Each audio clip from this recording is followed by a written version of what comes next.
Right. God, my hair is looking blonder and blonder. It won't stay down or brunette. Anyway, so today we are going to talk... What are we going to talk about today? It's your video. You decide.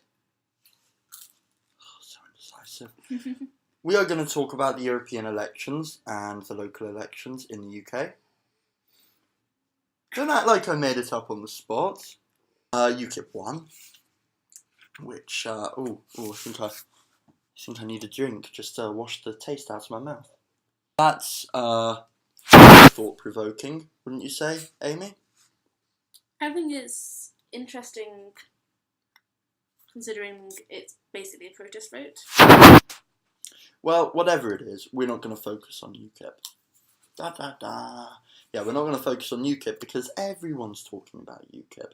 And honestly, whilst they're probably right to talk about UKIP, I think anything I say has probably been said 100,000 times by different people on the internet. I'm not going to talk about the Green Party because I don't know enough about the Green Party. Do you know who we are going to talk about, Amy? Voters? No. Labour? No. Conservative? No, God. Lib Dems! Yeah, there we go. We're going to talk about the Lib Dems. I used to be a Lib Dem supporter before I could actually vote, ironically, as I think a lot of young people were. The vast majority of their support Can I tell a story about this? No. What, is it relevant? Yeah. Okay, go on. One of my friends was a Lib Dem supporter, and we were talking about their policies, and I was like, you do realise their policies make no sense, that are completely contradictory, and she told me that I wasn't allowed to say that because it was getting in the way of her free speech. Anyway. That was a fun Latin class. Cool story, bro. Who's going to play you in the movie? Gwyneth Paltrow. And for those who don't know, the Liberal Democrats got pretty much wiped out at this election, as many thought they would. In the words of one Liberal Democrat councillor, it's as bad as they feared. I think the moral to take from this is, don't lie. Just don't do it. All politicians do. They don't get it. All politicians lie.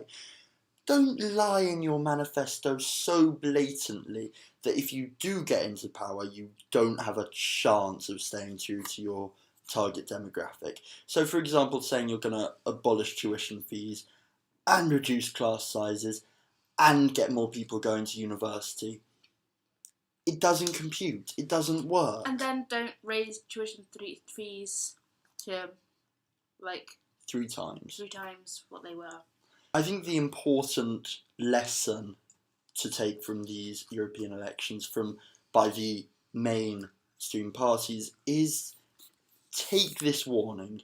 Don't do what they did. Don't say you're going to do one thing in order to target a voting demographic and then do completely another, because maybe you will get in. I remember Vince Cable once came to my school and did a talk, and the first thing we all, as young potential voters, asked him was, how did you ever think you were going to be able to put your manifesto into action if you did get into power?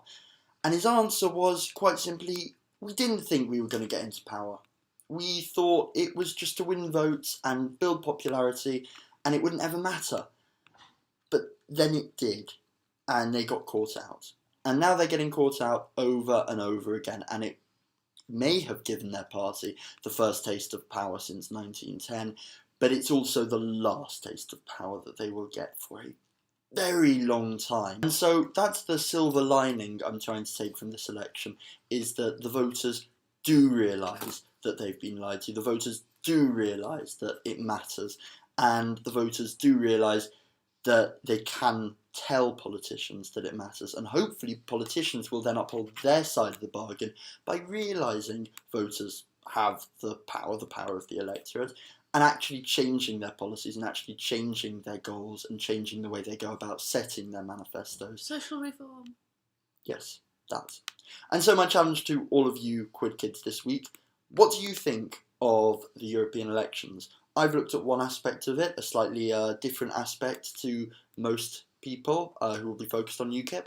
How about someone else looks at the Green Party? I know Matty's a big Conservative fan, so maybe he could talk about a bit about their performance, and hopefully we'll cover the full range of spectrums in our videos this week. So, see you later. 3, 2, 1. Peter Dinklage, Peter Dinklage, Peter Dinklage, Peter Dinklage, Peter Dinklage, Peter Dinklage, Peter Dinklage, Peter Dinklage, Peter Dinklage, Peter Dinklage, Peter Dinklage, Peter Dinklage, Peter Dinklage, Peter Dinklage, Peter Dinklage. Peter Dinklage, Peter Dinklage, Peter Dinklage, Peter Dinklage, Peter Dinklage, Peter Dinklage, Peter Dinklage, Peter Dinklage, Peter Dinklage, Peter Dinklage.